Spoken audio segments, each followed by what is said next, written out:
بسم اللہ الرحمن الرحیم۔ شروع اللہ کے نام سے جو بڑا مہربان اور نہایت رحم کرنے والا ہے۔ پیارے دوستو، السلام علیکم۔ امید ہے کہ آپ سب خیریت سے ہوں گے۔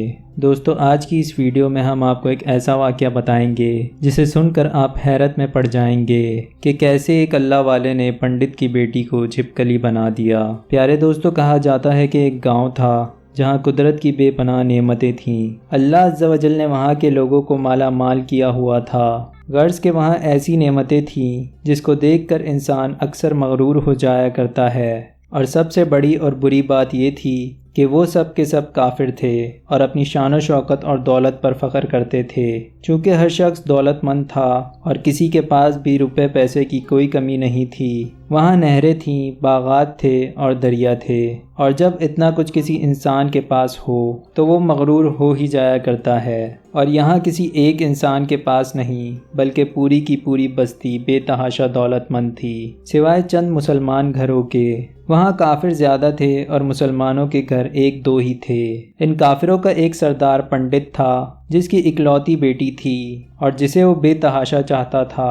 وہ بیٹی بہت ہی زیادہ انا پرست تھی اور اپنے آپ کو بہت زیادہ اونچا سمجھتی تھی۔ وہاں پر جو غریب لوگ تھے وہ صرف مسلمان تھے۔ تمام کافر ایک دوسرے کی مدد کرتے، مگر مسلمانوں کو دیکھنے والا وہاں پر کوئی نہ تھا۔ پنڈت کی بیٹی عمل کر کے یعنی کالا جادو کر کے غریبوں کو جانور بنا دیا کرتی تھی۔ تمام مسلمان اس سے بہت زیادہ تنگ تھے۔ وہ لوگوں کو غلام بناتی، مزدور بناتی، اور اگر ان میں سے کوئی اس کی بات نہیں مانتا تو وہ اس پر کالا جادو کر کے ان سب کو جانور بنا کر اپنے اشاروں پر نچاتی تھی۔ اس بستی میں بہت کم مسلمان تھے جن کا کوئی بھی پرسان حال نہیں تھا۔ جب پنڈت کی بیٹی کا علم حد سے زیادہ بڑھ گیا تو مسلمانوں میں ایک بزرگ شخص نے اللہ رب العزت کے حضور گڑ گڑا کر دعا کی کہ اے رب کریم، ہماری نسلیں جو چند ایک یہاں پر بچی ہیں، ان نسلوں کو تو بچا لے۔ اس پنڈت کی بیٹی نے ہمارا جینا دو پر کر دیا ہے، کوئی بھی ہمارا مسیحا نہیں ہے، نہ دولت ہے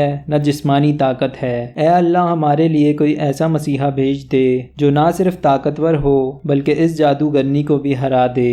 اللہ تبارک و تعالی نے اس بزرگ کی دعا قبول فرمائی اور یوں اس جگہ ایک اللہ والے کو بھیج دیا۔ وہ اللہ کے ولی یوں ہی اس بستی میں داخل نہ ہوئے بلکہ ایک دن کچھ عجیب و غریب واقعہ ہوا کچھ یوں کہ وہ پنڈت سیر کرنے کے لیے جنگل کی طرف چل نکلا۔ بڑی شان سے وہ سفر کرتا ہوا جا رہا تھا، اچانک ایک زہریلا سانپ اس کے سامنے آ گیا۔ اگر وہ پنڈت چاہتا تو وہ اس سانپ کو اپنے عمل سے ختم کر سکتا تھا، لیکن وہ سانپ بہت ہی زیادہ طاقتور تھا۔ اس زہریلے سانپ نے اس پنڈت کے قریب آ کر اس کو ڈس لیا اور وہ وہیں بے ہوش ہو کر گر پڑا۔ اس کے جو غلام تھے، جب انہوں نے اپنے سردار کی یہ حالت دیکھی تو فوری طور پر اس کو گھر پہنچایا گیا۔ اس لڑکی نے جب اپنے باپ کی یہ حالت دیکھی تو ملک بھر کے بڑے بڑے طبیب اور حکیم بلائے گئے اور وہ سب اپنے ہنر میں بہت ہی ماہر تھے۔ یہ بہت عجیب بات تھی کہ وہ بہت سی کوششوں کے باوجود زہر نکالنے میں ناکام ہو رہے تھے۔ زہر تیزی کے ساتھ پنڈت کے جسم میں پھیل رہا تھا، کوئی بھی اس زہر کو نکالنے میں کامیاب نہ ہو سکا۔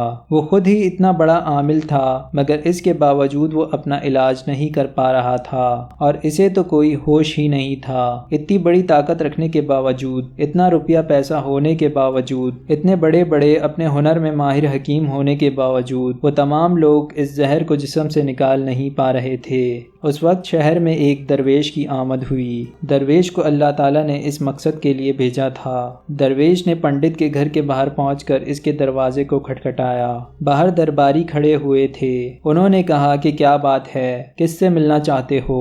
فقیر نے کہا یہاں کے سردار کو سانپ نے ڈس لیا ہے۔ وہ کہنے لگے تمہیں کیسے پتا؟ تم تو ہمیں اجنبی لگتے ہو اور ہم نے تمہیں آج تک کبھی نہیں دیکھا۔ درویش نے کہا میں مسافر ہوں اور مجھے خبر ملی ہے کہ یہاں کے سردار کو ایک سانپ نے ڈس لیا ہے اور کوئی بھی ان کا علاج نہیں کر پا رہا ہے۔ درباریوں نے کہا ارے بھائی، لیکن تم ہو کون؟ تو فقیر نے کہا کہ میں حکیم ہوں اور میں ان کا علاج کرنے آیا ہوں۔ ان درباریوں نے جب فقیر کی یہ حالت دیکھی تو تو زور زور سے ہنسنے لگے، کیونکہ آپ نے پھٹے پرانے کپڑے پہنے ہوئے تھے اور حلیے سے ہی آپ غریب لگ رہے تھے۔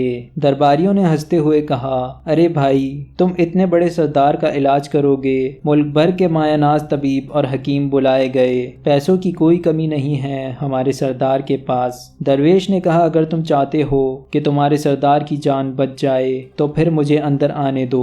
غلام کہنے لگے، ٹھیک ہے، ہم اندر سے اجازت لے کر آتے ہیں۔ وہ اندر آئے اور پنڈت کی بیٹی سے کہا، مالکن باہر ایک غریب آیا ہے، حلیے سے فقیر لگتا ہے، لیکن کہتا ہے کہ میں پنڈت کا علاج کر دوں گا۔ وہ زہر جو تیزی سے پھیلتا جا رہا ہے اس کو نکال کر پھینک دوں گا۔ پنڈت کی بیٹی نے کہا، ٹھیک ہے، اس کو اندر بلاؤ۔ جب فقیر اس گھر میں داخل ہوا تو دیکھا کہ پنڈت زہر کے اثر سے تڑپ رہا ہے اور اپنی ٹانگ کو بار بار بستر پر پٹک رہا ہے۔ وہ درویش پنڈت کے پیر کی جانب آیا جہاں سانپ نے کاٹا تھا۔ اس جگہ پر اس اللہ والے نے تھوک دیا اور فوری طور پر وہاں سے بھاگ گیا۔ پنڈت کے سارے ساتھی اور اس کی بیٹی حیران ہوئے کہ یہ کون دیوانہ تھا کہ کمرے میں آیا اور اس جگہ پر تھوک کر بھاگ گیا جس جگہ پر سانپ نے کاٹا تھا، اور تو اور اس کو کوئی پکڑ بھی نہ سکا۔ یہ سب دیکھ کر پنڈت کی بیٹی غصے میں آ گئی۔ اس نے کہا، یہ تو بے ادبی ہے، اس نے گستاخی کی ہے یہاں کے سردار کے ساتھ۔ چلو کوئی بات نہیں، تم لوگ تھوک کو صاف کرو، میں ابھی اسے اپنے عمل سے جانور بنا دیتی ہوں۔ لیکن جیسے ہی ایک حکیم نے اس کی تھوک صاف کرنے کے لیے رومال پکڑا اور پنڈت کی زہر سے نیلی ٹانگ سے تھوک صاف کرنے لگا تو وہ حیران ہوتے ہوئے رک گیا۔ اس نے انگلی سے تھوک کو سانپ کے ڈسے پر اچھی طرح سے مسل دیا تو اس کی بیٹی یہ دیکھ کر کہنے لگی کہ آپ کیا کر رہے ہیں؟ اس دیوانے نے میرے باپ کی ٹانگ پر تھوک دیا ہے اور آپ اس تھوک کو مل رہے ہیں۔ اس نے ہاتھ کے اشارے سے پنڈت کی بیٹی کو روک دیا اور کہا کہ رکو، صبر کرو۔ جیسے ہی اس فقیر کے تھوک کو پنڈت کی ٹانگ پر ملا گیا، زہر کا اثر فوری طور پر ختم ہو گیا۔ وہ ٹانگ جو کٹنے کے قابل ہو چکی تھی وہ اپنی پہلی حالت پر آ گئی تھی۔ پوری ٹانگ جو پہلے نیلی ہو چکی تھی وہ اب اپنے اصل رنگ پر آ گئی تھی۔ آہستہ آہستہ پنڈت ہوش میں آنے لگا۔ جیسے ہی پنڈت ہوش میں آیا تو اسے فقیر کے تھوک کے قصے کا پتہ چلا۔ اس نے کہا، ارے بھائی، وہ تو ہمارا مسیحا ہے، تم لوگوں نے اسے دیوانہ کہا، اس کو بے عزت کیا، وہ تھوک کر یہاں سے کہاں غائب ہو جائے گا؟ اب فوراً جاؤ اور اسے لے کر آؤ۔ اس نے تو ہم پر بہت بڑا احسان کیا ہے، ہم اس کے احسان کا بدلہ ضرور چکائیں گے۔ پنڈت کے کہنے پر اس کے سارے درباری اسی وقت اس فقیر کو ڈھونڈنے نکلے اور چاروں طرف پھیل گئے، کہیں بھی اس درویش کو نہ دیکھا۔ پھر جب جنگل میں داخل ہوئے تو وہاں ایک درخت کے نیچے ایک آدمی کو عبادت کرتے ہوئے دیکھا۔ وہ غور سے اس درویش کو دیکھ رہے تھے کہ یہ کیا کر رہا ہے اور یہ کس طرح کی عبادت کر رہا ہے۔ ہم لوگ تو اپنے بتوں کے آگے ہاتھ جوڑتے ہیں اور یہ تو نہ جانے کس کو سجدہ کر رہا ہے۔ خیر، پنڈت کا حکم تھا تو فوری طور پر درویش کو پکڑا گیا اور پنڈت کے سامنے پیش کر دیا گیا۔ پنڈت نے کہا کہ آپ کون ہیں اور کہاں سے آئے ہیں؟ سب سے پہلے تو گستاخی کی معافی چاہتا ہوں کہ میرے لوگوں نے آپ کے ساتھ بہت برا سلوک کیا، لیکن آپ کی وجہ سے آج میں زندہ ہوں۔ ہم گناہ گاروں کی آنکھیں آپ کو پہچان نہیں سکیں۔ میں آپ سے معذرت چاہتا ہوں اور آپ سے درخواست کرتا ہوں کہ آپ میری طرف سے قیمتی پوشاک اور یہ عربی گھوڑا قبول کیجئے۔ فقیر نے مسکرا کر پنڈت کی طرف دیکھا اور بولا، یہ گھوڑا اور پوشاک بہت قیمتی ہے، میں یہ لباس پہن کر جب گھوڑے کے لیے گھاس کاٹوں گا تو کیا اچھا لگوں گا؟ پنڈت نے کہا کہ آپ فکر نہ کریں، گھوڑے کے ساتھ ساتھ خدمت گزار بھی دیے جائیں گے، یعنی نوکر چاکر بھی آپ کو دیے جائیں گے۔ درویش بولا، اچھا، اتنا مال اور دولت اور ملازموں کے ساتھ میں اپنی رہائش گاہ میں کیا اکیلا رہوں گا؟ پنڈت بولا، حضور آپ پریشان نہ ہوں، یہ میری بیٹی ہے، آپ کے سامنے ہے۔ بیٹی حیرت سے اپنے باپ کو دیکھ رہی تھی کہ میرا باپ کیا کہنے والا ہے۔ اس نے کہا، میری یہ بیٹی جس کو آپ نے ابھی دیکھ لیا ہے، اس کی شادی آپ سے کر دی جائے گی، اور میری ایک شرط یہ ہے کہ آپ کو جو کچھ بھی میں دے رہا ہوں اس کے لیے آپ کو اپنا مذہب چھوڑنا پڑے گا، کیونکہ میرے خاص ملازموں نے آپ کو اندیکھے خدا کی عبادت کرتے ہوئے دیکھا ہے، اور جہاں تک ہماری معلومات ہے ہم تو بتوں کے آگے سجدہ کرتے ہیں، ہم اپنی ان مورتیوں کی عبادت کرتے ہیں، اور جس کو آپ سجدہ کر رہے تھے وہ آپ کا خدا ہے۔ میرا مطلب ہے کہ آپ مسلمان ہیں، اس لیے میں آپ سے گزارش کرنا چاہتا ہوں کہ یہ سب کچھ لے لیں اور اپنے مذہب کو چھوڑ دیں۔ کیا آپ ایسا کر سکتے ہیں؟ فقیر نے کہا کہ مجھے ایک بات بتائیے کہ آپ مجھے یہ سب کچھ دے رہے ہیں اور آپ نے مجھے یہ دعا بھی دی ہے کہ میری بہت سی اولادیں ہوں تاکہ آپ کی نسل آپ کی بیٹی سے چلے۔ مجھے بتائیے کہ اگر ان بچوں میں سے کسی بچے کو خدا نخواستہ کچھ ہو جاتا ہے تو پھر رونا کس کو پڑے گا؟ پنڈت نے جواب دیا، حضور اگر ایسا کچھ ہوا تو رونا تو پھر آپ کو ہی پڑے گا۔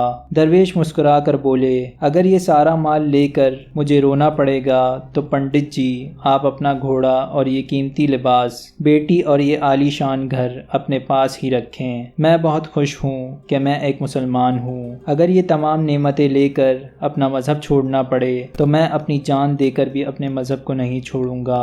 جس رب نے مجھے پیدا کیا ہے تو کیا اس رب کے دین کو چھوڑ کر میں آپ کے پاس چلا آؤں صرف ان چند پیسوں کے لیے، دنیا کی چیزوں کے لیے؟ مجھے تو آخرت کی زندگی چاہیے اور یہ سب نعمتیں تو مجھے وہاں مل ہی جائیں گی، اس لیے میں اپنی درویشی میں بہت خوش ہوں۔ اللہ تعالیٰ نے مجھے جس مقصد کے لیے یہاں بھیجا ہے بس وہ مقصد پورا ہو جائے۔ پنڈت نے کہا کہ کیا مقصد ہے آپ کا؟ فقیر نے کہا کہ یہاں کے مسلمانوں پر بہت ظلم ہو رہا ہے، بس انہی کے لیے مسیحا بن کر آیا ہوں۔ یہ کہہ کر وہ جانے لگا۔ پنڈت نے درویش کو رک جانے کو کہا اور کہنے لگا کہ میں نے مال دے کر تم کو آزمایا، تم کو ہر طرح سے جانچ لیا، تم اپنے مذہب کو چھوڑنے پر راضی نہ ہوئے۔ اگر تم یہی کرنے آئے ہو تو کیا تمہیں کسی بات کا ڈر نہیں ہے؟ کیا تم نہیں جانتے ہو کہ ہم کتنے طاقتور ہیں اور ہماری بیٹی اپنے عمل میں اتنی ماہر ہے کہ تمہیں یہاں کھڑے کھڑے جنگلی جانور بنا سکتی ہے؟ فقیر نے کہا، اس نے جانور تو بہت سے کمزور لوگوں کو بنایا ہے، اس سے کہو کہ مجھے جانور بنا کر دکھائے تو پھر میں اس کا جادو مانوں گا۔ اس سے پہلے کہ پنڈت اپنی بیٹی کو مشورہ دیتا کہ جاؤ بیٹی اس پر وار کرو، اللہ والے نے جادوگرنی پر ایک پھونک ماری تو وہ اسی وقت ایک بڑی سی چھپکلی بن گئی۔ وہ کچھ بھی نہیں کر پا رہی تھی، وہ چھپکلی اتنی بڑی تھی کہ وہاں پر جتنے انسان کھڑے تھے ان سب سے اونچا قد اس کا تھا۔ اللہ والے کے پاس وہ آنے لگی اور آہستہ آہستہ اپنا زہر اگلنا ہی چاہتی تھی کہ فقیر نے اس کی طرف نظر کی۔ وہ جانتے تھے کہ وہ کیا کرنے والی ہے۔ آپ نے اسی وقت اس کے منہ پر تھوک دیا۔ تھوکنے کی دیر تھی کہ وہ جلنے لگی۔ وہ تھوک کیا تھی؟ تیزاب تھا جس سے اس کا پورا چہرہ جل گیا اور اس کا چہرہ پورا جل کر کالا ہو گیا اور قریب تھا کہ اس کا پورا جسم جل کر راکھ ہو جائے۔ یہ سب ہوتا دیکھ کر پنڈت بھاگتا ہوا آیا اور فقیر کے قدموں میں گر گیا اور معافی مانگنے لگا اور کہنے لگا کہ حضرت اس گستاخی کے لیے مجھے معاف کر دیجئے۔ میں نے سچ میں آپ کو کمزور سمجھا اور آپ کو آپ کے مذہب سے ہٹانا چاہا۔ اگر میری بیٹی ٹھیک ہو جائے گی تو میں سچ کہتا ہوں کہ یہاں جتنے لوگ موجود ہیں یہ پوری بستی مسلمان ہو جائے گی۔ فقیر نے کہا کہ ہم کسی کو زبردستی اپنے دین میں شامل ہونے کے لیے مجبور نہیں کرتے، بلکہ تم لوگ ہمارے مسلمان بھائیوں پر جو ظلم کرتے ہو ہم اس ظلم کو ختم کرنا چاہتے ہیں۔ ہمارے دین میں زبردستی نہیں ہے۔ اگر تمہاری بیٹی انسان بن کر سدھر جاتی ہے تو اس کو اس کی اصل حالت میں لانے کے لیے میں خود اللہ تعالیٰ سے دعا کروں گا۔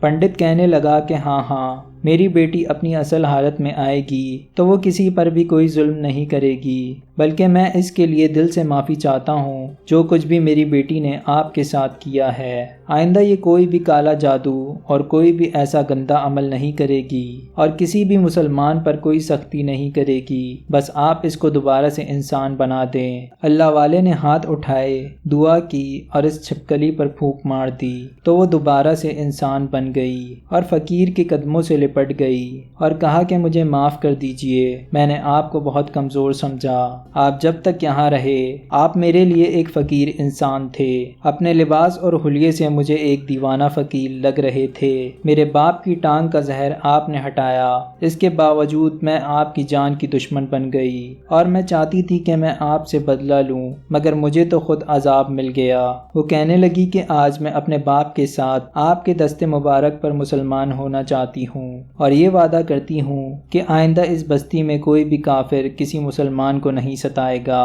بلکہ سب آپس میں مل جل کر بھائی بھائی بن کر رہیں گے اور سب کے سب مسلمان ہو جائیں گے۔ تو دوستو یوں ایک اللہ والے کے ہاتھوں پر ایک پنڈت اور اس کی بیٹی نے اسلام قبول کیا اور پھر پنڈت نے انہی اللہ والے سے اپنی بیٹی کی شادی کر دی اور اس بستی میں امن و امان قائم ہو گیا۔ کل تک جو لوگ غرور کرتے تھے آج وہ لوگ اچھائی کا پیکر بن گئے تھے۔ اللہ سے دعا ہے کہ اللہ ہمیں نیک اعمال کرنے کی توفیق عطا فرمائے اور ہم سب کا خاتمہ خاتمہ ایمان پر فرمائے، آمین۔